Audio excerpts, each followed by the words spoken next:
کامران بخاری صاحب آپ یہ بتائیے گا کہ ظاہر ہے اگر طالبان کو زیادہ بڑا خطرہ ہے، ماضی میں یہ ہوا ہے کہ کبھی داعش کے جنگجوؤں نے جا کے مغربی ممالک میں حملہ کیا ہے تو کبھی ان کا پیغام انٹرنیٹ کے ذریعے پہنچا اور کسی نے کارروائی کر دی، تو جو ایک فیس سیونگ ہے لینے کی کوشش کر رہے ہیں صدر بائیڈن، اور وہ یہ ہے کہ جی ہم نے القاعدہ کا خاتمہ کر دیا، اب امریکی سرزمین محفوظ ہے۔ واقعی افغانستان کی سرزمین سے امریکی سرزمین محفوظ ہو گئی ہے، داعش یا کوئی گروہ کارروائی نہیں کر سکتا اب، سارا خطرہ اس وقت افغانستان میں طالبان کو یا پھر اس خطے کے دیگر ممالک کو ہی ہے؟ نہیں، میں نے جیسے عرض کیا، نہیں فی الحال اتنا جو ہے وہ جلدی یہ نہیں ہوگا۔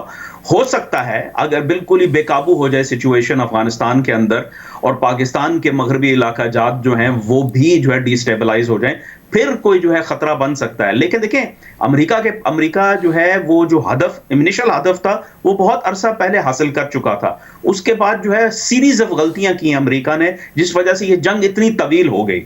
اور یہ اب 20 سال کا تجربہ ہے۔ پھر یہ ہے کہ لوگ یہ دیکھتے نہیں کہ صرف جنگیں نہیں کی امریکہ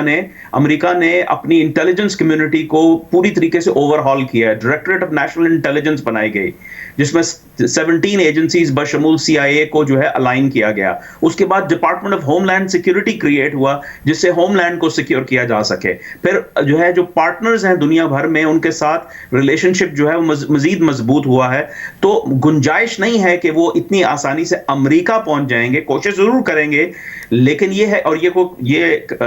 جو کوئی یہ نہیں کہہ سکتے کہ یہ کام جو ہے یہ مشن اکمپلشڈ ہو گیا ہے، یہ ورک ان پروگرس رہے گا، لیکن وہ والا خطرہ نہیں ہے۔ خطرہ یہ ہے کہ خطہ ڈی سٹیبلائز ہوگا، اور وہ امریکہ کے لیے جو ہے بہت زیادہ جو ہے نقصان کا جو ہے سچویشن کریٹ کرے گا، کیونکہ امریکہ کے انٹرسٹ ڈیمیج ہوں گے خطے کے اندر۔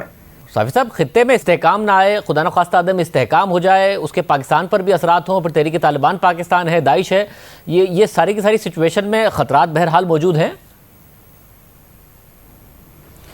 خطرات بالکل موجود ہیں، اور خطرات سنگین بھی ہو سکتے ہیں،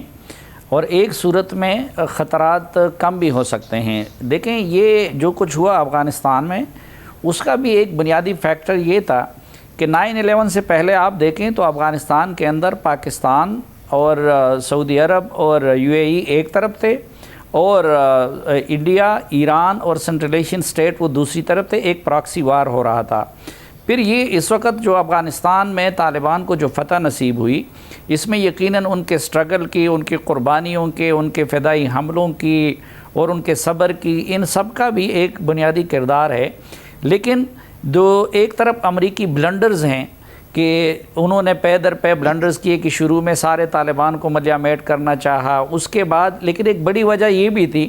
کہ امریکہ نے پاکستان کے کنسرن کا، ایران کے کنسرن کا اور چین اور روس وغیرہ کے کنسرن کا خیال نہیں رکھا، اور عراق وار جب شروع ہوئی تو ایران نے بھی یہ محسوس کیا کہ وہ بیچ میں سینڈوچ ہو گیا۔ تو اس میں ان ممالک کی پھر پالیسیوں کا بھی ایک بنیادی کردار رہا ہے آج امریکہ کی اس ہزیمت میں اور طالبان کی فتح میں۔ اب آگے جا کے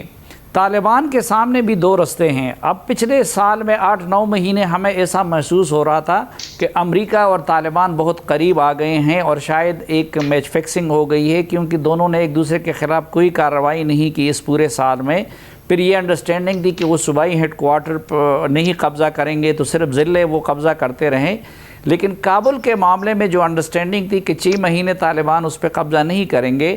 ادھر اب یہ لگتا ہے کہ امریکہ کے ساتھ وہ انڈرسٹینڈنگ خراب ہو گئی، بلکہ امریکہ کو بڑی ہیوملیشن اٹھانی پڑی۔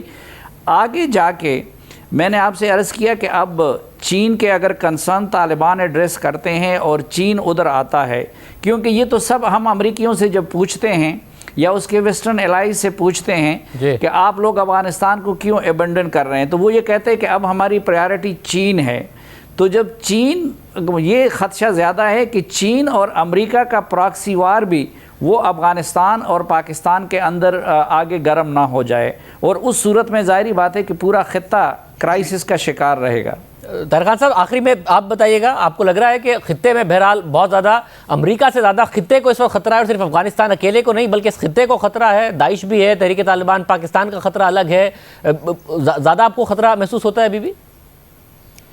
دیکھو نا، امریکہ تو چلا گیا اور امریکہ نے تو جو کرنا تھا وہ تو کہہ رہے ہیں کہ انہوں نے مقاصد حاصل کر لیے ہیں، لیکن امریکہ کو جو ایک ہزیمت اٹھانی پڑی ہے اور دنیا حیران ہو گئی ہے، اور امریکی انٹیلیجنس کا آپ دیکھیں تو وہ کہہ رہے ہیں کہ طالبان 2-3 مہینے میں کابل جائیں گے، وہ دنوں میں چلے گئے. تو ایک تو وہ جو ملٹری ان کی پاور ہے وہ بھی ان کے بھی کوشچن لوگ اس پہ سوالات کرتے ہیں.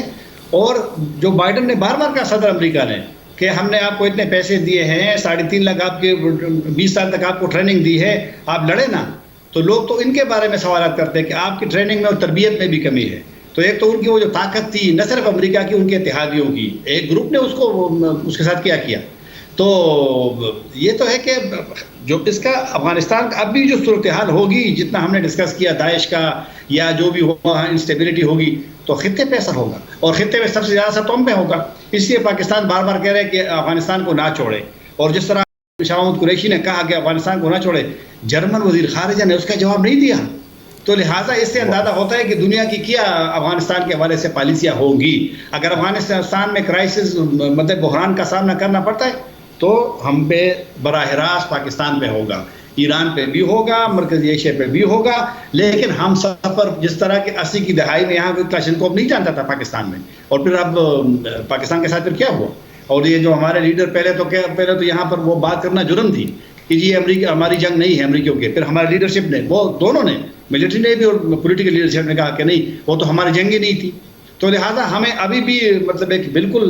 ہم پہ اثر ہوگا، بڑا منفی اثر ہوگا. دنیا اگر افغانستان کو چھوڑے گی، نئے نظام کو، مطلب ہے کہ ان کے ساتھ چلنا چاہیے. اب تو اتنا جلدی تو دوسرے نہیں آئیں گے، تو اگر وہ چھوڑیں گے اس کو تو پھر بہت شکریہ.